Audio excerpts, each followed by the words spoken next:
திருச்சி மருத்துவம், ஊரக நலப்பணிகள் மற்றும் குடும்ப நலத்துறை சார்பாக உலக மக்கள் தொகை தினம் விழிப்புணர்வு பேரணி மற்றும் கருத்தரங்கு நடைபெற்றது.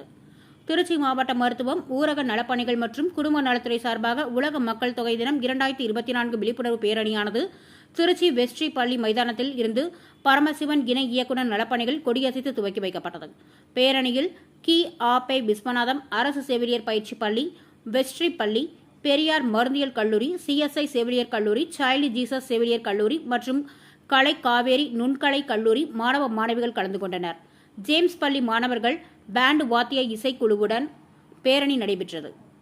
மேலும் உலக மக்கள் தொகை தின கருத்தரங்கமானது கி.ஆ.பெ. விஸ்வநாதம் அரசு மருத்துவக் கல்லூரி கலையரங்கத்தில் மருத்துவம், ஊரக நலப்பணிகள் மற்றும் குடும்ப நலத்துறை துணை இயக்குநர் சுபிலா தலைமையில் நடைபெற்றது. நிகழ்ச்சியில் மகாத்மா காந்தி அரசு மருத்துவமனை முதல்வர் ஆர்ஷியா பேகம், MD, மருத்துவமனை திட்ட அலுவலர் மருத்துவர் காயத்ரி தேவி, மாவட்ட காசநோய் அலுவலர் மருத்துவர் சாவித்ரி, மகாத்மா காந்தி நினைவு அரசு மருத்துவமனை துறைத் தலைவர் உமா மோகன்ராஜ், கலை காவிரி நுண்கலை கல்லூரி முதுநிலை உதவி பேராசிரியர் சதீஷ்குமார் உள்ளிட்டோர் கலந்து கொண்டனர். நிகழ்ச்சிக்கான ஏற்பாடுகளை குடும்ப நலத்துறை மக்கள் கல்வி தகவல் தொடர்பு அலுவலர் நிக்கோலஸ் ராஜா செய்திருந்தார். எடுக்கிற இடத்தில் நீங்கள் இருக்கிறீர்கள். யாருக்காகவும் உங்கள் முடிவை விட்டுக் கொடுக்க வேண்டாம். காரணம், நீங்கள் எடுக்கிற முடிவு அடுத்த 50 ஆண்டுகளுக்கான முடிவாக இருக்கும்.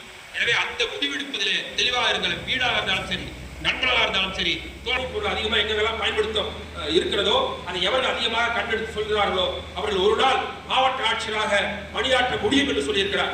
எந்த ஆட்சியும் சொல்லல, பணத்தை கடவுளி கொடுங்க. எந்த மாவட்டத்திலையும் எந்த மாநிலத்திலையும் சொல்லல. எனவே இந்த போதைத்துறையும் மருத்துவத்துறையோடு தொடர்புடையதுதான். எங்க போனாலும் கடைசியில் அங்கதான் போய் சேர்ந்தோம். எனவே போதை விழிப்புணர்வுக்கு நீங்கள் எல்லாம் ஒவ்வொரு போர்வாளாக இருக்க வேண்டும். ஏன்னா பள்ளி குழந்தைகள் இருக்கிறீர்கள், கல்லூரி மாணவர்கள் இருக்கிறீங்க, செவிலியர்கள் இருக்கிறீர்கள். எனவே அதோடைய கொடுமையை, அதோடைய கொடூரத்தை, அதோடைய மோசமான செயல்பாடுகளை தொடர்ந்து விழிப்புணர்வு செய்யுங்கள்.